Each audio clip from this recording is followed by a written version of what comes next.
Tutur Tinular. Kali ini mengetengahkan episode pertama dengan judul Pelangi di Atas Kurawa. Senja telah kemerah-merahan ketika Empu Ranubaya dan Wirot keluar rumah. Empu Ranubaya kemudian mengambil obor dari tangan Wirot. Wirot hanya memandang gurunya dengan penuh tanda tanya. Wirot. Iya, Guru. Aku tak ingin mereka datang kemari dan menggeledah isi rumahku. Karena itu aku akan memusnahkan rumah ini beserta segala isinya. Maksud Guru? Aku akan membakar rumah ini. Selesai mengucapkan kalimatnya, Empu Ranubaya melemparkan obor ke atas atap rumah. Api segera menjilat kemana-mana. Guru!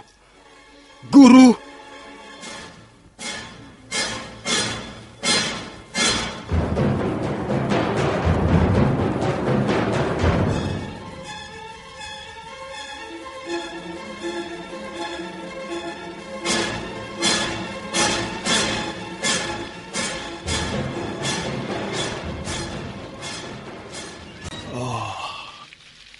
Sudah berpuluh tahun kita diam di bangunan sederhana itu, Wirot. Dan sekarang kita terpaksa meninggalkannya. Guru, akan pergi kemanakah Guru sebenarnya? Mulai sekarang, kita akan tidur dengan atap langit dan alas rumput atau sehelai tikar bangka. Mulai sekarang kita tidak memiliki rumah lagi. Kita akan menjadi pengembara yang tak mempunyai tujuan. Apa kau sudah siap hidup sebagai pengembara, Wirot? Bersama Guru, saya tidak gentar menghadapi apapun. Bagus, bagus. Mari kita pergi. Dengan langkah perlahan tapi penuh kepastian, Empu Ranubaya meninggalkan rumah yang sudah berpuluh tahun dihuninya. Wirot mengikuti di belakangnya sambil memanggul bungkusan berisi sekedar pakaian dan makanan untuk di perjalanan. Sementara itu, tak jauh dari tempat kebakaran, Arya Kamandanu duduk di atas akar pohon. Di tempat ketinggian itu, dia ikut meratapi rumah kediaman gurunya yang sedikit demi sedikit habis ditelan api. Paman Ranubaya. Paman telah menjadi korban fitnah ayahku yang tamak dan serakah. Maafkanlah perbuatan ayahku, Paman. Maafkanlah dia.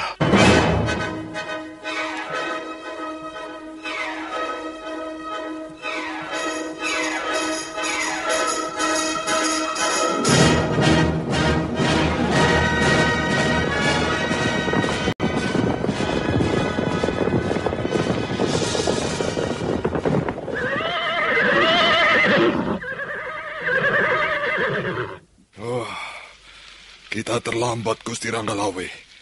Agaknya dia sudah pergi, Gusti.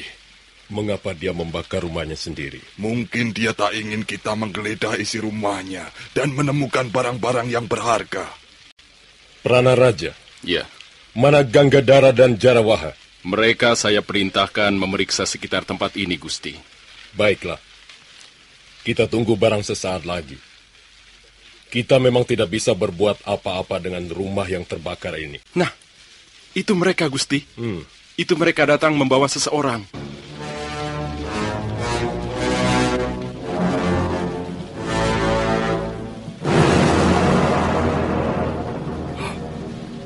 Kamandanu.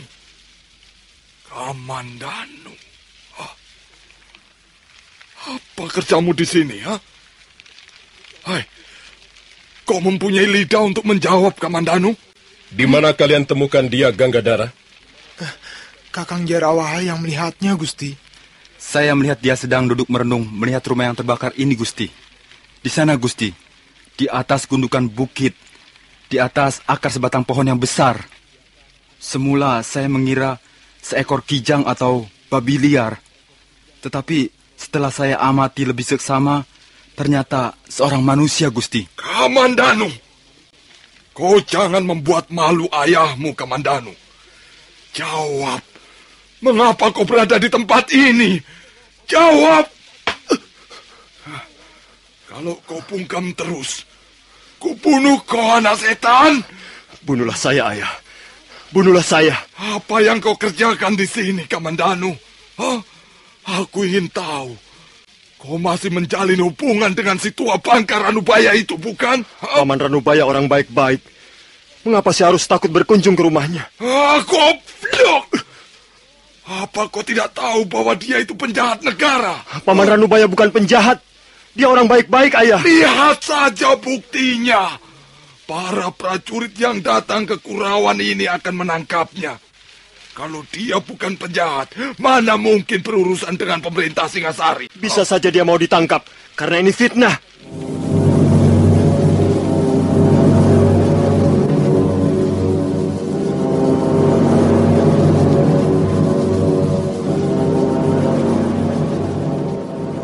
Kurang ajar, kau berani ngomong sembarangan.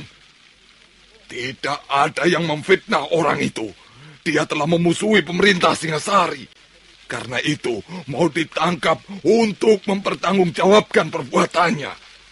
Kalau dia bukan orang jahat, mengapa harus kabur dan sembunyi, ha? Paman Ranubaya menjadi korban kelicikan dan keserakahan sahabatnya sendiri. Itulah yang saya ketahui. Setan kecil! Kamandanu, kau berani melawan aku, ayahmu sendiri, ha? Maaf. Saya terpaksa menangkis pukulan ayah. Saya tidak mau dihukum tanpa tahu apa kesalahan saya. Kamandanu, walaupun kau anak sendiri, kau akan kubuat babak belur, Kamandanu.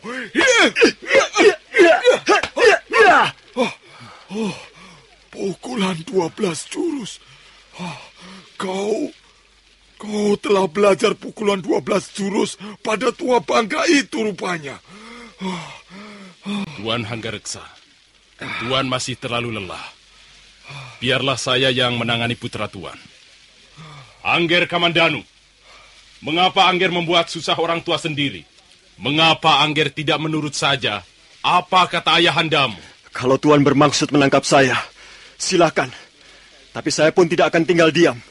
Saya tidak akan tinggal diam setelah melihat rumah Paman Ranubaya terbakar. Baiklah. Kalau begitu, saya terpaksa bertindak sedikit keras pada Mungger.